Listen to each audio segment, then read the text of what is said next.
Chers auditeurs, chères auditrices, bien le bonjour. Bienvenue dans votre émission Le Lien, une émission tous les mercredis matins à 10 heures qui célèbre le mariage improbable du handicap et de la radio. Et je salue Carole. Bonjour Carole. Bonjour à tous. Et Julien qui est avec moi aussi. Bonjour à tous. Et ravi donc, d'être là. Nous, ça nous fait plaisir de te voir. Hein. Donc, vous saurez, pour ceux qui sont habitués, que c'est les vacances scolaires, puisque notre professeur de musique est parmi nous. Et donc, tu reviens le 8, c'est ça, tu me disais aussi Je peux revenir le 8, il n'y a pas de souci, puisque ce sera férié et que donc, je serai dans le coin. Tu bosses jamais, franchement, c'est... J'aurais dû choisir Attention, ça comme Carole. boulot. Attention à ce que tu dis. Attention. Deux enseignants face à moi. Je devrais m'en aller. Oui, donc tout ça pour dire que la semaine prochaine, évidemment, nous sommes le 1er mai et nous ne ferons pas d'émission. Dans ce sommaire, nous aurons donc Juliette qui va nous parler un peu de choses audio à apprécier et au niveau littérature et au niveau saga dont il nous avait parlé au début de la saison. Nous recevrons, si je puis dire, un invité un peu lointain, puisque nous irons voir les droits des personnes handicapées au Québec. Et Carole nous parlera de santé, n'est-ce pas Carole ? Oui, de définition de mots. On aime bien les définitions ici. Le vocabulaire est important. Parce que des fois, il peut enfermer ou au contraire ouvrir complètement le champ des possibles. Voilà. Bien, merci Carole. Ça promet. Nous finirons par un agenda. Donc, Julien, tu voulais nous parler d'un livre que tu as fini de lire. Oui, voilà. Donc, comme je suis un peu passionné par tout ce qui est audio, que ce soit les livres audio, bien que j'aime beaucoup aussi lire directement en braille, mais les livres audio, les sagas MP3, les séries, toutes les séries qui racontent des histoires comme ça en audio, qui sont totalement, du coup, accessibles aux personnes non-voyantes, mais pas seulement. Ça peut être tout à fait écoutable par tout le monde. Et d'ailleurs, c'est pas spécialement à la base prévu spécialement pour les personnes non-voyantes. Là, j'ai fini de lire, donc, pour commencer, le nouveau roman de J.K. Rowling, qui est donc l'auteur qu'on connaît pour avoir écrit toute la série des Harry Potter, qui sont des livres que j'avais adorés quand ils étaient sortis et que je relirai toujours avec plaisir. Tu les as tous lus ? Ah oui, tous. Je les ai enchaînés. Et donc là, j'étais assez curieux de savoir ce qu'elle allait écrire parce qu'elle a changé complètement de registre. Donc son nouveau roman s'appelle Une place à prendre. On n'est plus du tout dans le fantastique. On est toujours en Angleterre, par contre, dans un petit village dans lequel il y a un membre du conseil municipal qui meurt, en fait, au début du livre. Et toute l'histoire du roman va être centrée autour de ça et de qui va prendre sa place, en sachant qu'il y a toutes sortes de querelles dans le village, qui vont, voilà, des secrets qui vont remonter à la surface, et ça va finir par devenir de plus en plus dramatique, on va dire, pour les... Donc c'est du monde réel, politique politique, un peu à suspense, parce que voilà, tous les personnages ont des secrets, ils sont tous plus ou moins des liens différents les uns avec les autres. Enfin, c'est assez... Est-ce que c'est aussi, pas embrouillé, mais aussi fourni, on va dire, que les Harry Potter ?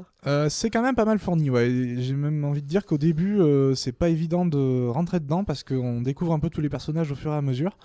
Et il faut quand même le temps d'arriver un petit peu à connaître les personnages, à rentrer un petit peu dans leur histoire pour rentrer dans le livre, mais après franchement on décroche plus quoi. Et c'est un pavé aussi? Alors niveau de nombre de pages je sais pas du tout, il y a 20 heures de lecture à peu près, parce que je l'ai pris donc en audio moi chez Audiolib. Oui, c'est quand même un pavé. Voilà, c'est quand même un pavé. Et c'est lu Parce donc... que 20 heures, c'est beaucoup pour un livre. Je voulais quand même parler de la lecture justement, parce que si on parle de livre audio c'est aussi pour ça.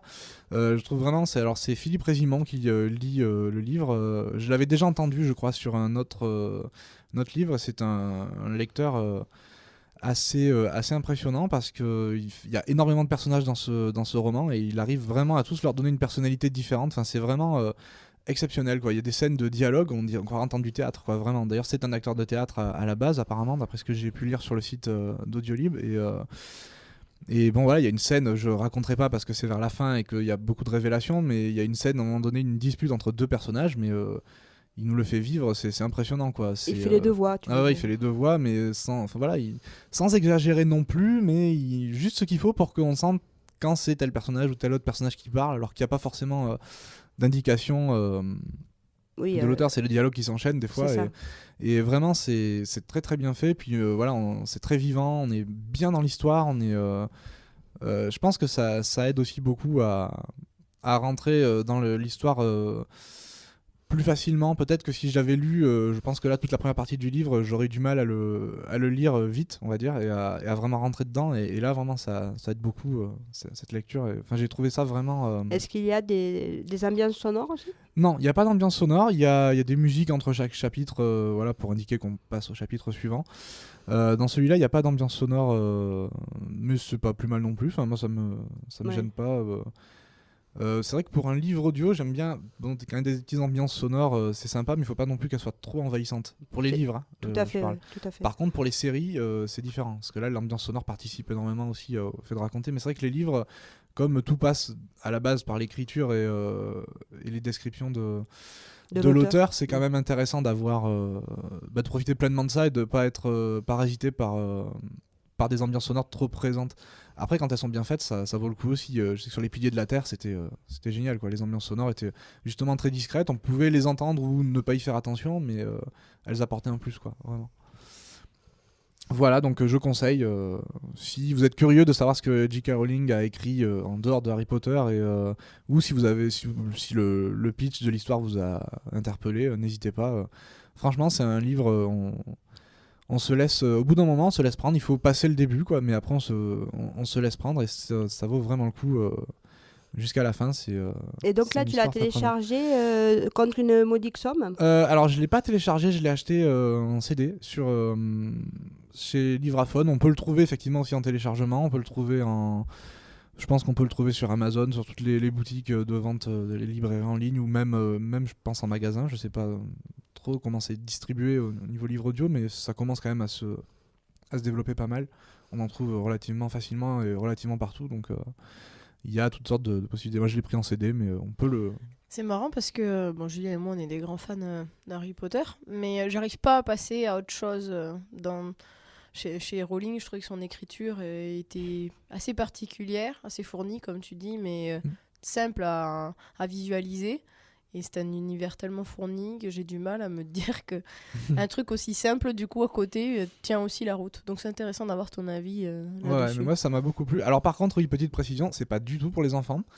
Mais alors pas du tout. Il y a des scènes assez dures quand même. Et puis un vocabulaire, pas tout. Déjà Harry Potter, je veux pas dire, mais... Ouais, c'est pas trop pour les enfants non plus à certains moments. Au bout d'un moment, oui. Les premiers encore, mais ouais. c'est une œuvre qui a été écrite pour que les enfants grandissent en la lisant et au fur et à mesure, quoi.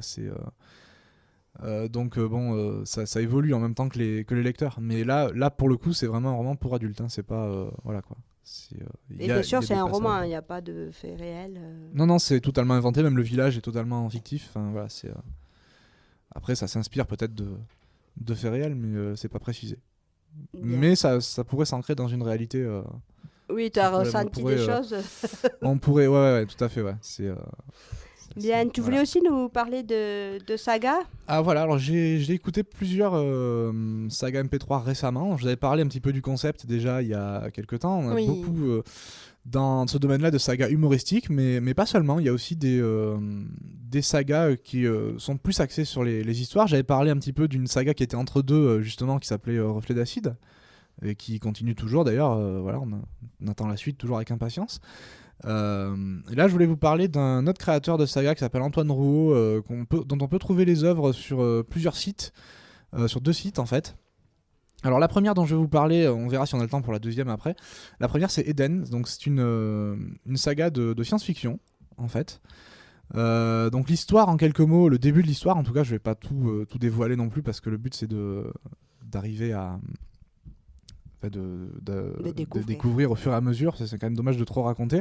Ça commence en fait, c'est une étudiante qui décide de participer voilà, en tant que cobaye à une expérience de cryogénie. Alors, cryogénie, c'est une cryogénisation, c'est quand c'est dans la science-fiction pure, hein, c'est on congèle quelqu'un pour le réveiller plus tard et comme ça il ne vieillit pas pendant ce temps-là. Voilà, pour résumer en très rapide. C'est quelque chose qu'on retrouve dans énormément d'œuvres de science-fiction. Et le problème, c'est que là, elle ne se réveille que 8000 ans plus tard. Que ça. Et donc, voilà, Petite erreur de bouton. Elle devait rester 3 à 4 jours et elle se réveille 8000 ans plus tard. La Terre a disparu et elle se retrouve face a priori, le dernier humain de la galaxie. Et donc, ils partent à la recherche d'une planète sur laquelle il y aurait éventuellement d'autres humains qui se seraient cachés parce que les humains sont un peu en fuite. Ils sont plus très appréciés, on va dire, dans la galaxie. Voilà, ils sont en guerre, ils sont poursuivis. Je ne vais pas en dire trop parce que sinon je serais obligé de dévoiler des éléments clés, ça serait dommage. Tu veux dire que nous aurions semé la zizanie ? Un petit peu, on va dire ça. Et donc, comme c'est étrange. Et donc, du coup, bah, voilà, il y a toute une sorte de course-poursuite. Donc, c'est une sorte de chasse. Voilà, toute la première saison, ils cherchent la carte. Donc, ça fait un peu. Ça mélange un petit peu voilà, Space Opera à la Star Wars. En même temps, voilà, cette histoire de cartes en 3 parties. Voilà, on retrouve ça beaucoup dans les histoires de pirates aussi. Enfin voilà, c'est vraiment de l'aventure et du voyage. Enfin voilà, c'est un univers totalement imaginaire, totalement avec voilà, en même temps très riche aussi avec toutes ces et le rôle principal, c'est une nana, c'est cool et ça. Oui, voilà, le rôle principal. Et d'ailleurs, c'est la narratrice également de l'histoire et tout est vu par ses yeux à elle en fait. Et donc voilà, il y a 3 saisons comme ça de cette série, c'est vraiment captivant. Alors en plus, c'est des épisodes courts de 5 minutes passés un format radio, c'est-à-dire qu'il avait conçu cette saga pour la diffuser en radio en fait à la base, donc du coup ça permet voilà d'en écouter quelques-uns. Après ça devient vite addictif et en général quand un épisode se termine on a envie d'écouter le suivant et puis on finit par tout écouter d'un coup. Bon, après ça c'est chacun sa drogue. Le gère, voilà. Et il y a une 4e saison qui est un peu en dehors mais qui est un petit peu la suite aussi, qui est en cours de diffusion en ce moment. Voilà, donc si vous avez envie, si ça vous a plu, si vous avez envie de poursuivre l'aventure, donc ça se trouve sur Audiodramax. Donc c'est le site www.audiodramax, donc audiodrama avec un X à la fin, .com /Eden si vous voulez tomber sur la saga. Sinon, si vous vous arrêtez à Audiodramax, vous allez aussi trouver plein d'autres créations audio ils sont 3 créateurs en fait à gérer ce site et je vous encourage à aller écouter ça. C'est vraiment, il y a des choses magnifiques. On reste souvent dans des univers un peu comme ça, science-fiction, un peu fantastique, un peu c'est des créations de genre, ils appellent ça. Il y a des choses vraiment très très belles et très je conseille vraiment. Et voilà. L'autre en 2 minutes L'autre en 2 minutes, alors c'est le même créateur, c'est sur un autre site, ça s'appelle Bifwish et c'est une... Quoi Bifwish, alors ça s'écrit BAEFWISHES et là on est plutôt dans la fantasy en fait. Ce sont en gros, pour résumer rapidement, ce sont des gnomes qui vivent dans les profondeurs de la Terre en fait. Et qui ont leur société bien établie avec leurs dirigeants. Il y a les creuseurs qui creusent pour agrandir le territoire, les bâtisseurs qui bâtissent la ville au fur et à mesure, qui agrandissent tout ça. Ah mais c'est eux qui ont mis la zizanie en fait, c'est pas les humains. Et en fait, ce qui se passe, c'est que... Je vais t'en refaire une moi saga, tu vas voir. Ouais non mais là, il faut savoir que ces sagas à lui sont vraiment très très riches et avec beaucoup de rebondissements, beaucoup de retournements de situation. C'est vraiment addictif à chaque fois. Et puis c'est des univers, on rentre dedans. Enfin, si on n'est pas hermétique à ce genre d'univers, on rentre facilement dedans, on se laisse prendre. Et c'est vraiment c'est un régal à écouter. C'est très bien fait, très bien réalisé. Voilà. Donc pour reprendre l'histoire, en fait, à un moment donné, il y a le plafond, qui s'appelle le grand plafond, dans une galerie qui s'effondre. Et là, il voit pour la première fois le ciel. Oh là. Et donc ça ouvre de nouveaux horizons. Et à côté de ça, il y a des rats qui commencent un petit peu à attaquer la ville, et donc il y a toute une histoire. Il y a 3 héros qui vont un petit peu, voilà, malgré eux, se retrouver mêlés à une sorte de conflit qui va un petit peu les dépasser, mais qui va les amener aussi à découvrir le monde de dessus. Enfin voilà, après je vais pas en dire plus parce que C'est voilà, déjà il faut beaucoup. découvrir. Et ça c'est sur Wagaprod, donc 3W. Oui, alors c'est HTTP, il n'y a même pas les W. Wagaprod, wagaprod.fr. Redis ça, wagaprod.fr. Et Wagap. après, là aussi, il y a plusieurs sagas, vous pouvez écouter, c'est vraiment... Enfin voilà, c'est Bon, un tu petit nous peu donneras mes- tout ça. je vous donnerai tout ça par mail. C'est un peu mes deux coups de cœur au niveau série, audio, voilà, deux coups de cœur du moment. Je suis en train d'en écouter d'autres, donc après, on verra.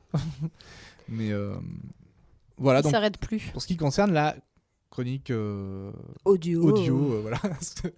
Et Ce dont je voulais parler. ben écoute, tu reviendras le 8, nous en parler d'autres, puisqu'apparemment tu es en congé, donc c'est ce que tu fais pendant tes vacances. Ça donne. Apparemment, C'est- t'écoutes beaucoup de Je choses. fais pas que ça, mais c'est vrai que comme je regarde pas trop la télé, j'ai pas. Oui, je suis donc, plus axé sur les. C'est-à-dire les que pour séries regarder la audio. télé, il faudrait déjà avoir une télé. Déjà. Déjà. On va pas tout savoir, mais bon. Et donc, après un petit coup de cœur, nous allons peut-être avoir un petit coup de gueule. Oui, alors parce que donc j'ai reçu un article envoyé donc par Karine sur voilà. Ça, c'est fait. Donc C'est de l'actualité. Hein. c'est de l'actualité tout à fait et je pense qu'il faut en parler tout à fait. Donc c'est Monseigneur Di Falco dans une chronique radio qu'il anime qui a dénoncé un fait quand même scandaleux, on peut le dire. Oui, on va dire ça. Hein. C'est-à-dire qu'en France, il y a des gens qui sont obligés d'aller jusqu'à faire la grève de la faim, des parents d'enfants handicapés, pour que leurs enfants accèdent à des structures ou à des traitements, carrément. Enfin voilà, c'est quand même quelque chose qu'il faut dénoncer, parce qu'à l'heure actuelle, c'est quand même grave que tout ne soit pas mis en œuvre avant d'en arriver à de telles extrémités pour aider les parents des enfants handicapés et les enfants eux-mêmes, voilà, parce que bon là on a quelques exemples, voilà, notamment c'est arrivé plusieurs fois hein, de parents qui ont Récemment aussi, non, c'est ce que Oui, vous donc disiez. récemment et même avant. Alors je sais pas, tu as si tu oui, peux alors je peux compléter donc un peu, déjà donner un peu le point d'actualité qui a déclenché cette petite chronique. Et effectivement, en fouillant, on a retrouvé d'autres exemples. Le papa s'appelle Bruno Richard et c'est le papa d'un petit garçon qui s'appelle Robin. Ce petit garçon avait été frappé par la foudre il y a 6 ans et donc atteint de paralysie.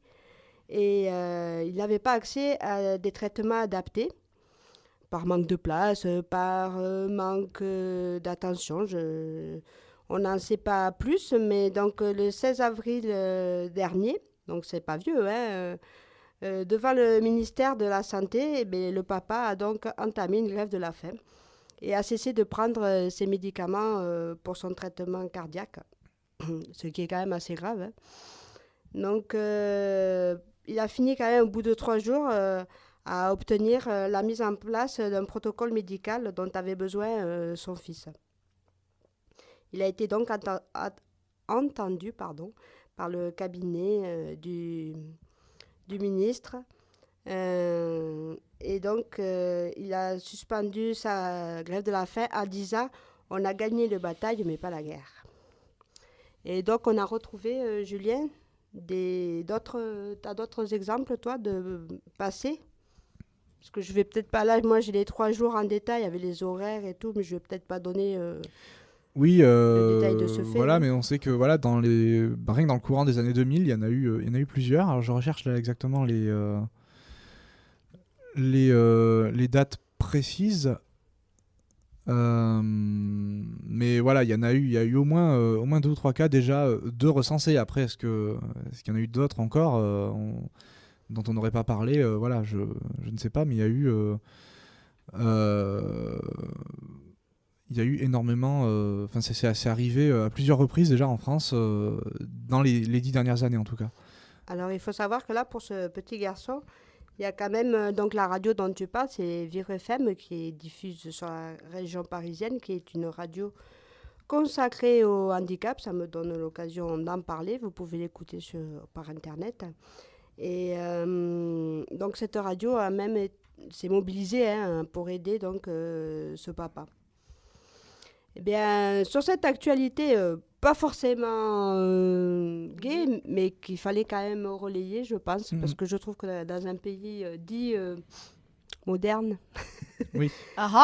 dit riche, dit équipé, c'est quand même triste d'en arriver là, quoi. Le célébrissime Gandhi, n'est-ce pas, Carole? Oui, tout à fait. Avait fait cet acte de bravoure, on va dire, de grève de la faim. C'était dans d'autres temps, c'était au siècle dernier quand même. Ouais, pas si loin que ça quand même.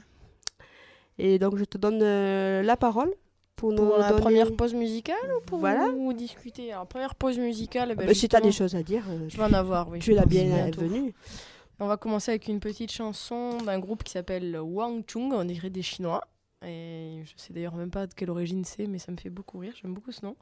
Et c'est une chanson assez ancienne, mais que vous avez certainement dû entendre, assez gaie, et qui dit « Dance all days ». Il faut danser. En Midi Toulousain, Radio Occitanie 98.3. 98.3. Radio Occitanie, l'émotion du pays. Radio Occitanie, l'émotion du pays. Eh bien, merci Carole pour cette pause musicale toutefois dynamique. Un peu gai, dynamique, pour remettre un peu le dynamisme dans l'émission. Oui, bon, on l'a pas perdu, mais bon, le sujet était un peu tristouné, donc... Ouais, c'est vrai, mais triste, oui et non, parce que, en tout cas, à dénoncer, et surtout... C'est une réalité, donc oui. Ouais, voilà, mais bon, ça n'empêche pas, tu vois, que la vie continue. Et maintenant, donc, j'aimerais bien le saluer ici en direct, mais il y a quelques milliers de kilomètres et un océan qui nous séparent. Nous allons donc rendre visite à Monsieur Richard Lavigne, qui est directeur général de la COPHAN, C-O-P-H-A-N, qui est la Confédération des organismes et des associations qui défendent les droits des personnes handicapées au Québec. Donc, vous n'êtes pas sans savoir qu'il y a 6 heures de décalage. Donc, il a paru à Richard un petit peu difficile de se lever à 4 heures pour être en direct avec nous par téléphone. Tu m'étonnes. Vu que l'émission commence à 10 heures. Voilà, donc j'ai réalisé une entrevue, parce qu'une interview, ça ne va pas faire bien pour un Québécois. Et il a aimablement voulu donc répondre à mes questions pour notre émission. C'est donc une entrevue que l'on a mis en 2 parties. Donc, je pense qu'on écoutera la seconde partie le 8 mai. Et donc, aujourd'hui, il va nous présenter cette confédération. Bonsoir, Richard. Bonsoir. Je te laisse peut-être te présenter. Bonsoir, Karine, et bonsoir tout le monde. Tout d'abord, peut-être qu'avec mon accent, ça s'entend, je suis du Québec. Et je suis directeur général d'un regroupement d'organismes qui s'appelle la Confédération des organismes de personnes handicapées du Québec, qu'on appellera la COPHAN. La COPHAN, c'est un regroupement de 56 organismes et associations qui regroupent des personnes de tous les types de limitations fonctionnelles. Donc, au sein de la COPHAN, nous avons des regroupements de personnes aveugles, de personnes sourdes, de personnes qui ont une déficience motrice, de personnes qui ont une déficience intellectuelle, des gens qui ont des problèmes de santé mentale, des gens qui ont des troubles d'apprentissage, des personnes aphasiques, dysphasiques. En sorte, on regroupe l'ensemble des organismes et associations de personnes dites handicapées. C'est la totalité des organismes, en fait, qui existent au Québec? Une très, très grande partie. La majorité. Peut-être pas la totalité, il y en a quelques-uns qui ne sont pas membres, mais la majorité sont membres. Notre mission, c'est défendre les droits et faire la promotion des intérêts des personnes en situation de handicap et de leurs proches. Parce qu'on a des groupes de parents aussi, de personnes qui vivent avec des situations de handicap. Notre travail, donc, concrètement, on intervient au plan régional, parce que le Québec est divisé en 18 régions.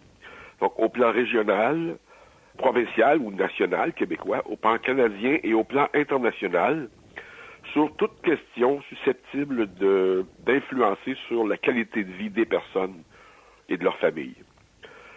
Notre travail se fait surtout au niveau des gouvernements ou des autorités politiques, au niveau du Québec, du Canada et même au niveau international, notamment au nom des Nations Unies, l'ONU, pour ce qui est de la Convention internationale relative aux droits des personnes handicapées. Une convention qui a été adoptée, rappelons-le, en 2008 par l'ONU, je crois. Tout à fait. 2007 ou 2008, ouais. Tout à fait.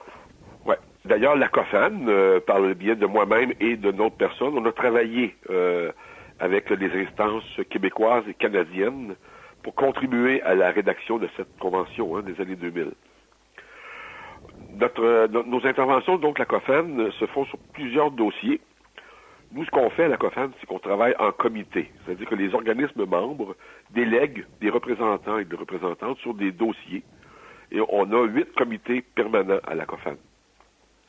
Un sur l'emploi, un sur le revenu, un sur l'éducation, un sur le transport, un autre sur l'accessibilité aux espaces publics et aux environnements bâtis, un autre comité sur les questions des droits des femmes qui ont des limitations fonctionnelles, un autre sur ce qu'on appelle la compensation financière des coûts supplémentaires liés aux limitations fonctionnelles. Alors, ces comités-là sont constitués de représentants de nos membres et on étudie les problématiques et on émet des recommandations aux instances concernées, surtout gouvernementales, dans notre cas, plus souvent qu'autrement, au niveau du Québec et parfois au niveau du Canada. On travaille aussi avec les autres, parce que le Canada, on a le Québec, mais il y a 9 autres provinces et 3 territoires. Le Canada, c'est très grand. Eh bien oui, c'est très grand, oui. Et on travaille donc avec les autres provinces via une instance pan-canadienne qui s'appelle le Conseil des Canadiens avec déficience, qui regroupe des organisations pan-canadiennes et des organisations provinciales, dont la COFAN représente le Québec à cette organisation-là. Grosso modo, c'est un peu ça la COFAN. On travaille beaucoup ces temps-ci sur le dossier de l'éducation. On travaille aussi sur la question du revenu, les personnes qui ont des limitations fonctionnelles du Québec, par exemple. Justement, quand tu parles de revenus. Oui, du revenu disponible. On n'a pas le même modèle que la France. Oui, voilà, c'est ce que je vais te demander au niveau revenu. Est-ce que c'est au niveau des allocations versées par l'État ou c'est autre chose comme dossier? C'est ça. C'est que nous, au Québec, on a un programme de sécurité du revenu qui a 2 volets. Il y a le volet sécurité du revenu ordinaire qui s'adresse à tous ceux qui ne peuvent pas, qui n'ont pas d'emploi ou qui sont majeurs, qui n'ont pas d'emploi et qui n'ont pas d'autres revenus. Et on a un autre qui s'appelle le programme de solidarité qui, lui, s'adresse davantage aux gens qui présentent des contraintes sévères à l'emploi.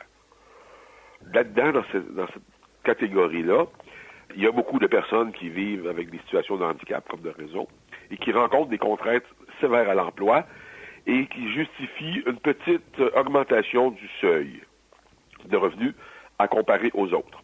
Est-ce que tu peux nous donner un ordre d'idée?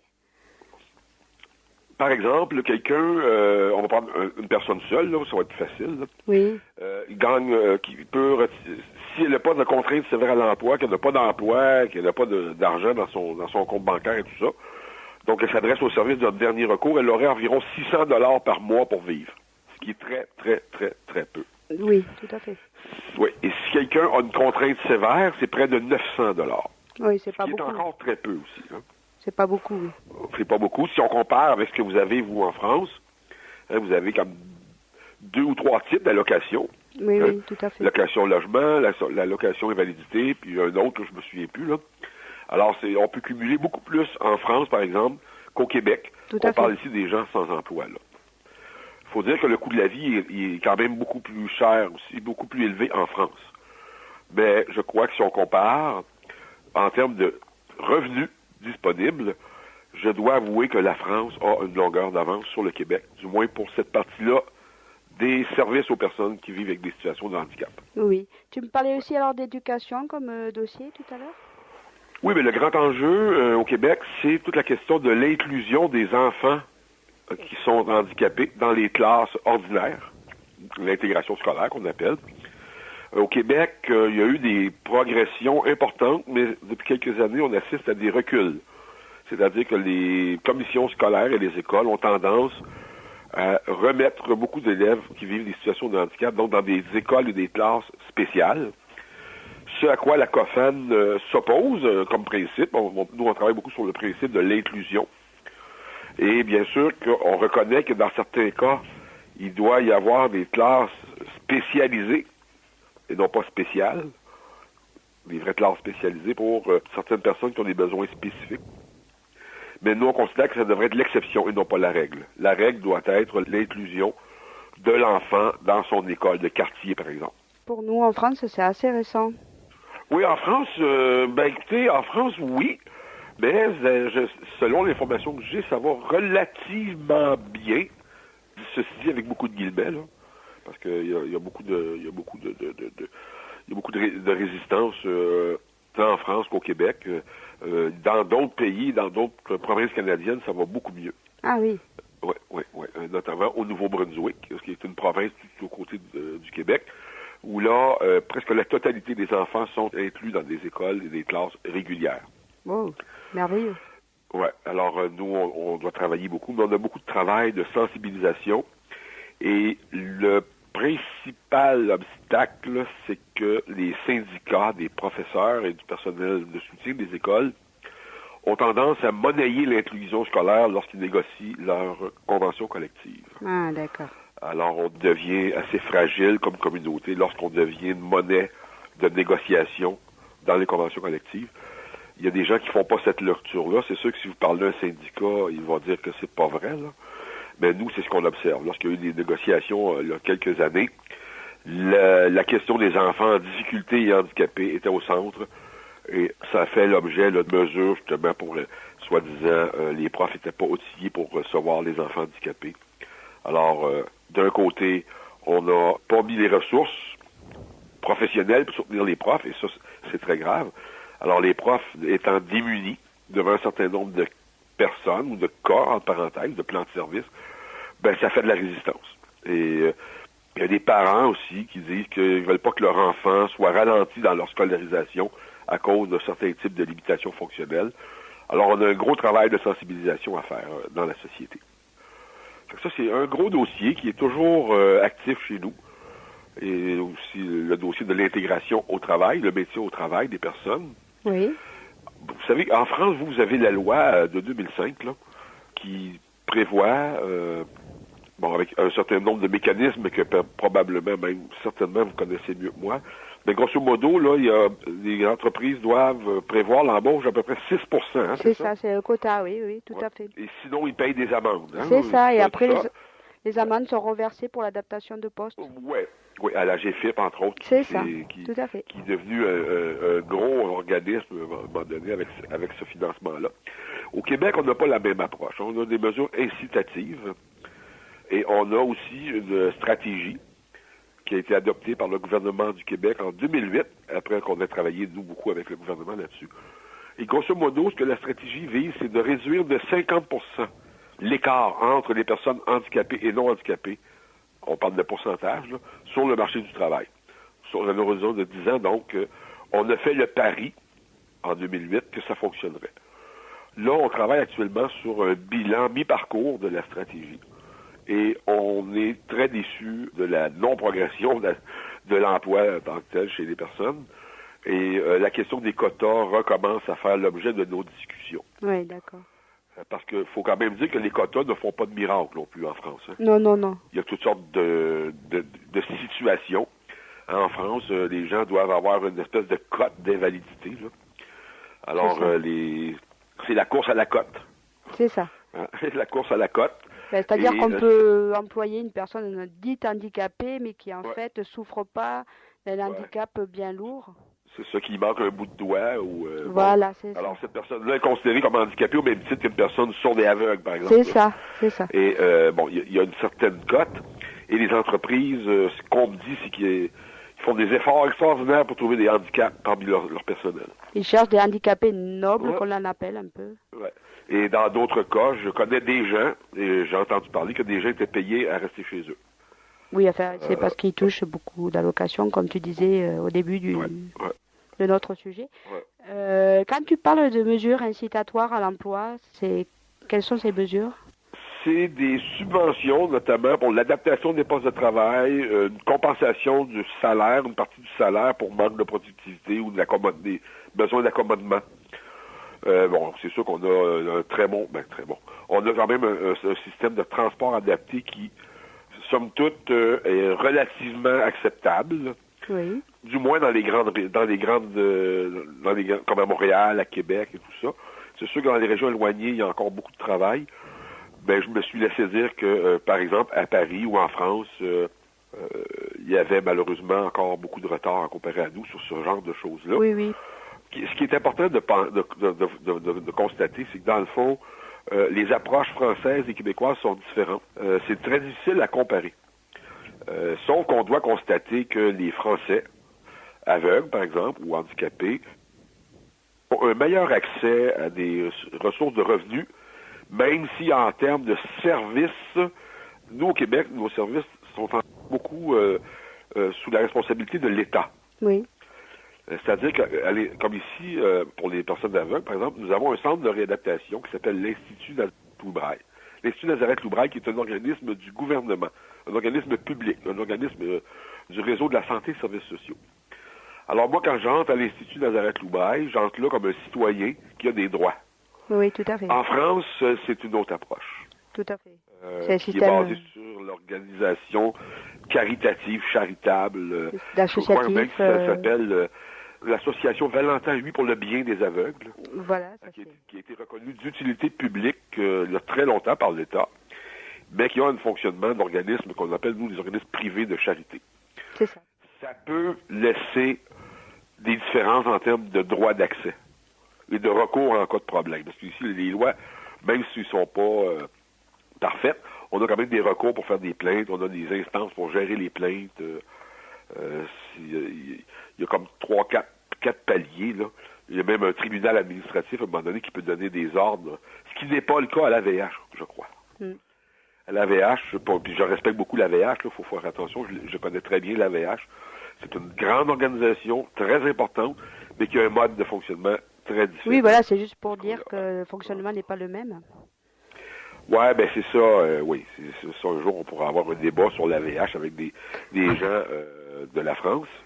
Parce qu'on a aussi, nous, au Canada, un organisme qui s'apparente à l'AVH, qui s'appelle l'Institut national canadien pour les aveugles, et qui est presque absent au Québec, et qui fonctionne beaucoup, un peu sur les mêmes paramètres que ceux de l'AVH. Puis au Québec, compte tenu que l'État a pris en charge les services pour les personnes handicapées des années 70, suite à des luttes associatives qu'on voulait avoir des organismes publics et non pas des organismes de charité. Alors ça l'a comme un peu... Ça a changé la donne, comme on peut dire, au Québec, ce qui fait que l'INCA, l'Institut national canadien pour les aveugles, a presque plus d'impact. Est-ce que tu aurais des choses à rajouter? Simplement vous dire que je suis très heureux d'avoir participé avec vous, Karine, et vos auditeurs, et éventuellement, si on veut parler d'un dossier comparé la France et le Québec, ça me fera plaisir, éventuellement, de contribuer, et je te remercie, Karine. Bien, écoute, je te remercie bien pour toutes ces informations. Écoutez, je vais vous souhaiter une bonne journée à tous, à vos auditeurs et à vous-même, et à bientôt. Eh bien, voilà, c'était donc Richard Lavigne qui était prêt à continuer. Et nous avons continué. On a une autre, ou la suite, on va dire même, de l'entrevue que nous écouterons plus tard, puisque le temps tourne. Je voulais juste vous dire que si vous voulez plus de renseignements ou si vous êtes intéressé pour aller vivre au Québec, pourquoi pas, ma foi, la COFAN, c'est au 2030 boulevard P9, bureau 300 à Montréal, Québec. Le téléphone, alors c'est un téléphone, je vais donner l'international, c'est le 001 pour l'Amérique du Nord, 514 284 01 55. Et il y a un mail info@cofan.org. Cofan, c'est COPHAN.org. Voilà, et Carole, tu nous as proposé une autre petite pause musicale, ou tu veux parler de ton petit sujet? Non, on va laisser les auditeurs se reposer très rapidement quand même un petit peu. Ouais. Alors une autre chanson, encore en anglais, Set Adrift on Memory Bliss du groupe PM Down. Retrouvez nos programmes sur internet radio-occitania.com. Voilà, c'était la dernière pause musicale de l'émission de ce matin. Il nous reste une petite dizaine de minutes. On voulait faire le point rapidement sur la sortie organisée par la VH ce lundi au musée de la Résistance de Toulouse. Donc c'est un musée qui est accessible à tout le monde, y compris évidemment aux enfants et aux classes. Nous, on est allés en petit groupe ce lundi. On a été reçus par un des conservateurs, si on peut dire ça, je pense, du musée. Et on voulait remercier d'ailleurs ces personnes-là de leur accueil et faire le point rapidement sur ce qu'on a pu apprendre ou réapprendre, parce qu'il y a eu des nouveautés. Cela dit, tu dis accessible, mais quand même, cette sortie-là était accessible aux personnes non-voyantes? Oui, accessible parce qu'on avait quelqu'un sur place. Quand je dis accessible, dans le sens historiquement parlant, les informations sont assez faciles à comprendre, je veux dire, c'est accessible dans ce sens-là. Bien qu'il faille mettre le haut là sur certaines photos et certains coins du musée qui sont assez hardcore à voir, on va dire. Mais donc, pour les voyants. Pour finir, donc, Oui. c'est-à-dire que là, l'intérêt, c'était qu'il y avait cet historien qui nous a un peu donné les choses à la main, à toucher, qui sont peut-être pas accessibles, justement. Non, qui sont sous verre. Voilà. Tout à fait. Donc, c'était intéressant parce qu'on avait organisé cette sortie-là exceptionnellement, quoi. Au niveau des personnes en déficience visuelle, par contre, il y a un ascenseur. Donc, le musée est tout à fait accessible en fauteuil roulant. Oui. L'ensemble de l'exposition des expositions sont réalisées sur des supports à voir. Donc, il n'y a pas de braille de disponible. Néanmoins, c'est accessible aux personnes, je pense, qui sont à mobilité réduite. Donc, il n'y a pas de souci. Comme on vient de le dire, il y a un ascenseur à disposition. C'est sur plusieurs étages. Et c'est assez large. Comment dire ?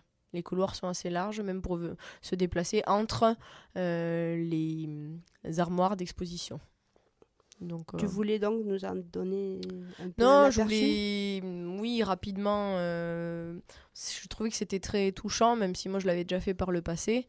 Et c'était touchant de voir à quel point la résistance en France et à Toulouse avait aussi été orchestrée et soutenue par les étrangers qui étaient en France à cette époque-là et qui étaient acteurs vraiment de la résistance.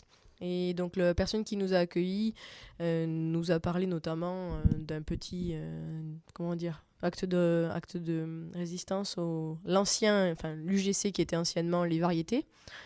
Et actuellement, il y a encore une plaque qui fait état de l'acte de résistance de 3 jeunes Toulousains qui ont fait péter le cinéma, puisqu'à l'époque, le directeur passait des films anti-juifs. Et donc, on ne se rend pas compte à quel point, à Toulouse, on marche et on se balade tous les jours dans l'histoire. Vraiment. Je suis passée devant, j'ai vu cette plaque dont il nous avait parlé, la plaque qui fait office de commémoration pour ces 3 jeunes. Et la rue des Deux Lions, je ne sais pas si tu te rappelles, Karine, qui est pas très loin de la VH. Tout à fait. Qui elle aussi... Mais il y a plein de noms. Hein, on s'en rend pas Verbier, compte. Je pense qu'on Langer. l'oublie, on vit vraiment dans le présent et on oublie le passé, ce qui s'est passé et quels actes de bravoure et de courage ont été. Donc c'est un petit hommage à tous les disparus et toutes les familles de ces personnes-là aussi qui ont combattu. Mais tu sais, tu peux revenir le 8 mai pour nous dire tout ça. Et je peux revenir le 8 mai pour vous parler de ça avec un peu plus de détails et d'émotion, mais c'était fort, c'était riche et je pense que même si on l'a déjà fait, ça reste toujours utile de se replonger dans le passé et de réaliser à quel point on a de la chance, surtout aujourd'hui. Voilà. Et donc, c'était surtout aussi pour dire que tu nous redonnes notre rendez-vous le 8 mai. Tu Je pourras vous venir redonne. pour nous donner ton article sur Oui, la santé. puisqu'on n'a pas eu le temps, donc on reparlera de santé, de la définition du mot santé pour l'OMS, qui malheureusement ne tient pas compte des personnes en situation de handicap. Donc Pas possible. Ouais, comme par hasard. On suggérera une amélioration de cette définition. Bon, alors tu préfères que je donne l'agenda?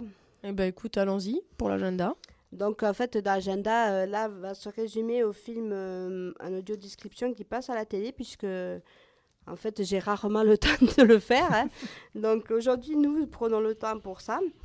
Évidemment, je n'aurai pas tous les 15 jours qui vont courir jusqu'au 8 mai, puisqu'ils n'ont pas été diffusés. mais je vais quand même déjà vous donner un aperçu de la petite semaine à venir. Commençons par aujourd'hui, à 14h55, il y a Clem sur TF1. C'est un téléfilm humoristique. Il y a un petit pitch, c'est Caroline veut à tout prix sauver son mariage avec Jean-Paul et s'imagine qu'une thérapie de couple les aidera à surmonter leurs problèmes. Mais des obstacles viennent lui compliquer la tâche. Dans pas longtemps, là, non, ça a commencé même, pardon. Dans pas longtemps. Il y a Men in Black 3, qui est un film de science-fiction. Oh, tu l'as raté, Julien? Audio décrit. Oui. Ah, intéressant. T'inquiète pas, il y a une rediff. Donc, je vais faire le pitch et je te donnerai la rediff tout à l'heure. C'est donc, depuis 15 ans, l'agent J a rencontré de nombreux phénomènes incroyables et beaucoup d'aliens étranges, mais il reste toujours aussi ébahi par le comportement de son partenaire, l'agent K, un collègue taciturne qu'il apprécie par ailleurs beaucoup. Est-ce que tu aimes ce genre de film? Moi, j'ai jamais rien compris, je dois t'avouer. Ah oui, les Men in Black, le premier était vraiment très très bien. Le Et deuxième, tu l'as eu en audio description? Non, justement. Alors c'est justement. Et t'as réussi à suivre? Je l'ai vu avec des gens. Ouais, mais moi aussi, décrire. mais j'ai Merci rien les compris. copains. Voilà, c'est ça. Mais le problème, alors c'est que je trouve, alors c'est bien, c'est très bien le 3 en audio description et tout. Les deux premiers, ils existent ou pas? Je peux pas te parce que dire, c'est vrai que souvent là, on trouve des suites. Alors je veux pas critiquer ou quoi que ce soit, c'est très bien de faire ça, mais des fois on trouve des suites, même en DVD dans le commerce, on trouve des suites de films qui sont audio décrites, mais les premiers non, c'est Parce que dommage. c'était peut-être pas aussi répandu à l'époque. Oui, aussi. voilà, mais ouais, je sais pas. Faudrait peut-être Alors, voir pour le mettre un peu à. Sur Bon, après, Canal c'est Plus, très bien. Porte plainte. Sur Non. Canal Plus à 20h55, vous avez My Week with Marilyn. C'est un drame, forcément. Ça, c'est récent, ça. C'était Oui. l'année dernière. Ouais. Ouais. Année de production, j'ai bien marqué 2011. Ah. Mais Oui, ça c'est se en déroule en 2012. 1956. Sir Laurence Olivier, gloire incontestée du cinéma britannique, prépare un nouveau film, Coup de maître. Il en partagera la vedette avec la star mondiale du moment, Marilyn Monroe, à la recherche d'une légitimité artistique qu'elle espère pouvoir trouver auprès du vieux maître shakespearien, Colin Clark. Un bouillant étudiant en cinéma qui ne veut manquer la fête pour rien au monde. Il réussit à se faire embaucher comme troisième assistant réalisateur quand la blonde Marilyn débarque à Londres, c'est l'effervescence. Mais d'emblée, les rapports entre les deux têtes d'affiche sont tendus. Marilyn, déstabilisée, se confie à Colin Clark. Demain sur Canal+, à 16h45, il y a Cold Blood. C'est un thriller, donc ça parle de beaucoup, apparemment, de cadavres. C'est l'histoire de cadavres. Voilà. Voilà. Ça doit pas être très. Il n'y a pas beaucoup d'action. Il y a une histoire de frères et sœurs qui se séparent après un hold-up et qui se retrouvent après bien des péripéties. Et apparemment, il y a beaucoup de sang. Voilà. D'accord. Sur M6, à 20h50, il y a la série Body of Proof en 3 épisodes. Vendredi 26 sur France 2, il y a une série policière aussi qui est à 20h45, qui est Candice Renoir. Il y a sur Canal+, un film qui est Les 38 témoins. Alors c'est encore un film dramatique avec Yann Attal, Sophie Quinton, Nicole Garcia, François Ferroletto, Natacha Régnier, Louise était en Chine pour raisons professionnelles lorsqu'un jeune babysitter a été poignardé de plusieurs coups de couteau dans le hall d'un immeuble voisin qui est le sien au Havre. Pierre, son fiancé, n'a rien pu voir. Il travaillait guidant les bateaux au port. Il n'y a d'ailleurs aucun témoin. C'est pour ça que le film s'appelle 38 témoins, vous avez remarqué? Oui, sûrement. Voilà, alors il y a un film que moi j'ai vu qui est, au cinéma qui est assez génial, c'est Le Prénom. Ah Sur oui. Canal+, Oui. hein, Mhm. à 20h55, donc avec Bruel, Valérie Bigui, Charles Berling, Guillaume de Toquet et Judith Elzen. Très drôle, franchement. Ouais. Donc et- le scénario, c'est donc Vincent, la quarantaine, est heureux d'avoir son premier enfant. À l'approche de l'accouchement, il a choisi le prénom de son fils. Et donc invité à un dîner chez des amis, il va révéler le prénom qui va faire polémique. Voilà. Et c'est très drôle. Et c'est vrai qu'au cinéma, en plus, c'était, moi j'ai trouvé génial parce que c'est adapté d'une pièce de théâtre et il y avait vraiment une ambiance de théâtre dans le cinéma. C'est-à-dire que les gens étaient morts de rire. Voilà, Enfin, c'était, il y a et c'est assez facile à suivre. Oui, même sans description, il y a beaucoup de dialogue. Donc, Voilà. Eh bien, je remercie Edgar à la technique qui vient de lancer le générique. Et donc, je vais vous souhaiter une bonne quinzaine, du coup, hein, Julien, Carole. On vous retrouve le 8 mai. Bonnes vacances à normalement, tous. Oui, je serai là. Bonnes vacances. Bonne semaine. Et bonne vacances. semaine, merci à tous.